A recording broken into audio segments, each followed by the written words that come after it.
اے خدا، اس فرشتہ سی ساری فرشتاؤں کو پیدا کرتے خدا،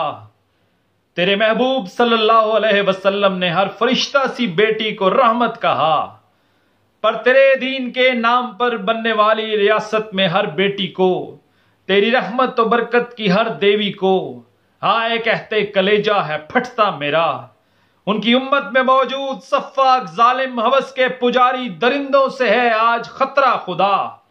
جو کہ لفظ ہوس سے بھی انجان ان معصوم فرشتاؤں کو تیری رحمت و برکت کے اس ماہ رمضان میں بھی اپنے ماں باپ کے آنگنوں میں کہیں جھلملاتے ہوئے مسکراتے ہوئے اپنے بچپن کے سب گیت گاتے ہوئے دیکھ سکتے نہیں۔ جانے کن ماؤں کا دودھ پیا ہے ان بھیڑیوں، وحشیوں اور ظالموں نے کہ جو ان کی رگ رگ میں ایک گندگی اور حرص و ہوس کا لہو بن کے ہے دوڑتا، ان کو انسانیت کے کسی آخری درجے پر بھی نہیں چھوڑتا۔ یہاں تھانوں سے ان اونچے ایوانوں تک ان معصوم فرشتاؤں کے زندگی سے بھرے کہکہوں کو کہیں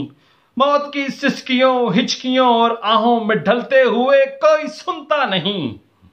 ان سبھی بیٹیوں کے یہ معصوم رحمت کے پیکر وجود جنگلوں اور ویرانوں میں پھینکی ہوئی مشہودہ لاشیں بننے سے پہلے یہاں کوئی تکتا نہیں۔ اس جہاں کے اے مالک منصف خدا، تجھ سے ہے التجا، اس جہاں پہ یہ رحمت سبھی بیٹیوں کی حفاظت فرما، اور یہاں آل ابلیس حرص و ہوس کے پجاری درندوں ان تھانوں سے اونچے ایوانوں تک ہر بیٹی کے مجرم کو عبرت بنا۔ تجھ کو بس فاطمہ الزہرا کی عزت و ناموس کا واسطہ، اے خدا، اے خدا۔